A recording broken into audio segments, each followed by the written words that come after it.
ऐसा कहते हैं कि जो युवा होता है वो युवावस्था में हर युवा कॉमरेड होता है, विद्रोही होता है आसान भाषा में, क्योंकि कॉमरेड तो अब लुप्त हो गए इसलिए कॉमरेड की बात करके नहीं चलेगा, लेकिन विद्रोही होता है।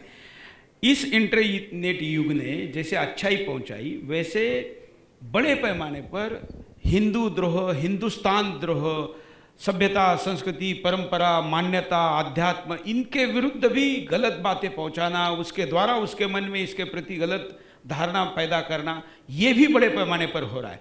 सरकार अपने आप को सेकुलर कहेगी और दुष्प्रचार करने वाले कम्युनल दुष्प्रचार करेंगे, तो इसका समन्वय कैसे होगा? देखिए, जो आपने कहा कि युवा के मन में एक ऊर्जा होती है और अक्सर उस ऊर्जा का कई बार दुरुपयोग भी कर लिया जाता है। तो मुझे याद आता है, हम लोगों के बचपन में दूरदर्शन पे एक सीरियल आता था कक्का जी कहिन। उसमें एक लेफ्टिस्ट आके खड़ा होता है, तो कुर्ता उर्ता पहने है और एक झोला डाले हुए है और एकदम उग्र आक्रोश वाली कविताएं पढ़ रहा है, फूट जा, फट जा, बिखर जाए ज्वालामुखी। तो वो कक्का जी कहता है, भैया भैया तू, मतलब वो यूपी साइड की भाषा में बोला, भैया तू ज्यादा ना बोल, मार्कस तो हार भला करे। मार्कस मतलब मार्क्स के लिए। हम समझ गवा कि तू लेफ्टिस्ट है। तो उसने कहा, अभी तो मैंने पूरी बात कही नहीं, आप कैसे समझ गए लेफ्टिस्ट है? अरे कहीं बिल्कुल, पढ़ाई लिखाई लेफ्ट, धंधा पानी लेफ्ट, घर चौबारा लेफ्ट, देश दुनिया लेफ्ट। जब तू सब कुछ लेफ्ट कर दिया तो लेफ्टिस्ट है ना। इस प्रकार के युवाओं को टारगेट करके उनके मनों को प्रभावित करने का प्रयास 1960 और 70 के दशक से हुआ।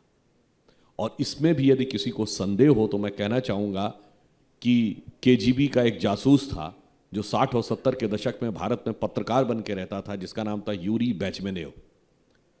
उसने सोवियत संघ के विघटन के बाद कनाडा में जाकर टीवी चैनल को इंटरव्यू दिया, शायद 2005-06 में। उसने तो फिर सारी बातें लिखी। उसने एक शब्द प्रयोग किया है, आइडियोलॉजिकल सबवर्जन। आइडियोलॉजिकल सबवर्जन का मतलब आपकी विचारधारा को ही नष्ट कर देना। उसने कहा कि बाकायदा हमारे यहां यह प्रोजेक्ट दिया गया था कि भारतीय समाज, धर्म, संस्कृति में सब कुछ गलत है, सब कुछ खराब है, यह 15 से 20 साल में स्थापित कर देना है। और कहीं ना कहीं आज भी उस प्रकार के प्रयास, और वो लोग जो स्थापित हुए थे उन्होंने भी आज अपने प्रयास छोड़े नहीं हैं, बल्कि जिस जिस साधन से उनको मौका मिलता है वो इस प्रयास के लिए निरंतर प्रयत्नशील रहते हैं।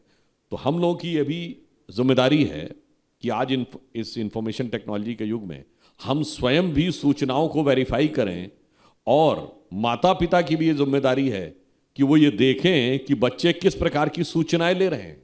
मैं एक उदाहरण देना चाहता हूं। कभी कभी क्या होता है, माता पिता भी अपने काम में इतने बिजी रहते हैं कि वो ध्यान ही नहीं देते कि बच्चे किस तरफ जा रहे हैं।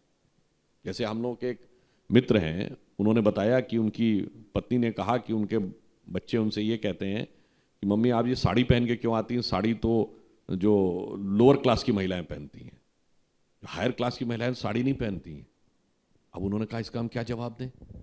आप मगर महत्वपूर्ण बात समझिए, ये लोअर और हायर क्लास की बात नहीं, बच्चे के दिमाग में ये बात कहां से आई।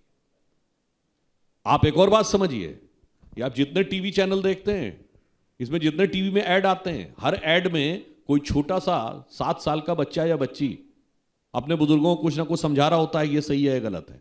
आपको लगता है सही है? नहीं, ये कि स्ट्रक्चर्ड एजेंडा का हिस्सा, शायद बनाने वालों को भी ना पता हो कि वो उस एजेंडे का हिस्सा है, कि अभी से ही परिवार की संस्था को तोड़ने के लिए वो व्यवस्थाएं बना के रख लो, यही तो पीढ़ी आगे जाकर बड़ी बनेगी। तब तक इसके मन में इतनी अवमानना भर दो, और कई बार उनके मन में इस प्रकार का एक अहम भाव भर दो जो अव्यवहारिक है, कि मुझे सब कुछ पता है और सीनियर लोगों को कुछ नहीं पता है। तब खैर फिर मैंने उनको कहा कि आप उसका जवाब भी दीजिए, कौन कह रहा है कि साड़ी पहन? हमने कहा, ये बताइए, राष्ट्रपति थी वो क्या पहनती हैं, स्पीकर क्या पहनते हैं, मंत्री क्या पहनते हैं, आईएएस ऑफिसर्स क्या पहनती? तो उन्होंने कहा कि साहब जब ये बात बताई तो उनके बच्चे का विचार थोड़ा बदला। मगर आप ये समझिए कि अगर आप ध्यान नहीं देंगे, मैंने उदाहरण इसलिए दिया, तो आपके बच्चे के माइंड में क्या क्या चीजें किस रूप में स्थापित की जा रही हैं, वो अंदर स्थापित होती चली जाएंगी, और हो सकता है आपको बरसों के बाद पता चले कि वो वास्तविकता में क्या था। और मैं ये भी कहना चाहता हूं, आज के जमाने में बच्चों को भी ये ध्यान रखना चाहिए कि उन्हें ये गलतफहमी नहीं रखनी चाहिए कि मुझे ही सब कुछ पता है। उदाहरण के लिए मैं एक एग्जाम्पल देना चाहता हूं। दो बच्चे जा रहे हैं, दोनों की मां ने उससे कहा कि बेटा ये गरम दूध का पॉट है, इसको छूना नहीं, जल जाओगे। एक ने कहा ठीक है, उसने नहीं छुआ, आगे बढ़ गया। दूसरे ने कहा ऐसे कैसे, हम किसी के कहने पे थोड़ी मान लेंगे, जब तक हम खुद एक्सपीरियंस नहीं करेंगे। उसने छुआ, वो जल गया, फिर वो चिल्लाया, रोया, उसकी माँ ने आके उसके जो भी ऑइंटमेंट लगाना था लगाया। तब तक तो पहले वाला बच्चा बहुत आगे चला गया। स्मार्ट वो नहीं है जो कहे कि मुझे हर चीज समझनी है। स्मार्ट वो है जो दूसरों के अनुभवों से सीख ले। अपने अनुभवों से तो सभी सीखते हैं। और मैं युवा पीढ़ी के लिए भी कहना चाहता हूं, देखिए हमारे धर्म ग्रंथों में बहुत अच्छे अच्छे उदाहरण हैं जो आपको बता सकते हैं। रावण जब माता सीता का हरण करने आया था तो राक्षसी वेश में नहीं आया था, साधु का वेश बना के आया था। तो इसलिए, और बस वो यही प्रयास कर रहा था ना कि किसी तरीके से माता सीता लक्ष्मण रेखा के पार आ जाएं। आज जगह जगह पे ऐसे बहुत से रावण साधु का वेश बनाकर या अपना भेष बदल कर घूम रहे हैं, और उससे हमारे बच्चों को सावधान रहने की जरूरत है। इसलिए मैं ये भी कहूंगा अपनी बेटियों से भी कि बिटिया इस संसार में संभर के चलियो जाए, ना जाने किस भेष में कब रावण मिल जाए। और इतना ही नहीं, मैं बच्चों से भी कहूंगा, बेटों से भी, वो भी इस गलत फहमी में ना रहे कि हम तो बड़े स्मार्ट हैं, हम तो सब संभाल लेते हैं। उनसे भी कहूंगा बेटा इस संसार में संभल के चलियो जाए, ना जाने किस रूप में सूर्पनखा मिल जाए। क्योंकि अब आजकल ऐसे केसेस भी खूब देखने को आए हैं कि एक बार आप आ गए चक्कर में तो फिर पता नहीं क्या होगा।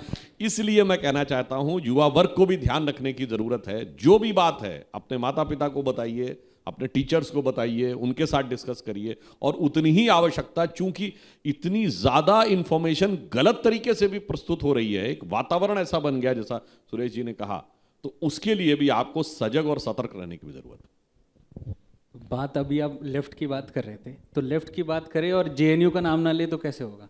तो वहाँ की जो टुकड़े टुकड़े गैंग हैं, उनको देख के जो युवा प्रभावित हो रहा है, उसके लिए फिर आप उनका कैसे ब्रेन सीधा करेंगे?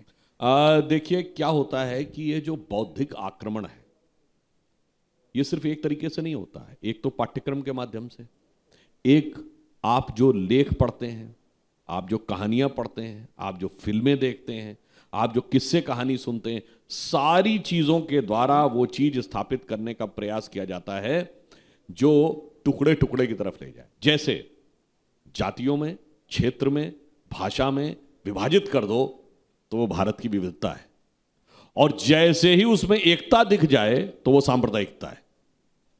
और ये हमारे दिमाग में, जैसे मैंने आपसे कहा ना भेष बदल के, तो आपने जब बात कही लेफ्टिस्ट की, तो एक शब्द प्रयोग होता है लेफ्ट लिबरल।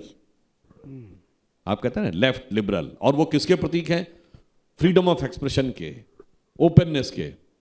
अब आप ये बताइए, जो लोग लेफ्ट लिबरल, इस शब्द को ध्यान दीजिए, आप एक लेफ्टिस्ट कंट्री बताइए जो लिबरल हो, एक कम्युनिस्ट कंट्री बताइए जहां फ्रीडम ऑफ स्पीच हो।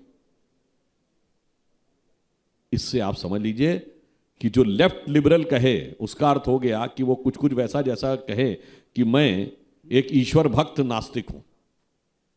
वैसी बात है कहना कि लेफ्ट लिबरल हो। दुनिया में एक भी लेफ्टिस्ट कंट्री नहीं है जहां बोलने की आजादी हो, जहां पर किसी प्रकार के नागरिक स्वतंत्रता हो। परंतु यह देखिए, यहां पे आके उन्होंने नैरेटिव ऐसा गढ़ लिया भारत में कि आपके लिए लेफ्ट लिबरल जैसा शब्द बना दिया गया। इसी के अंदर का भेद समझने की जरूरत है।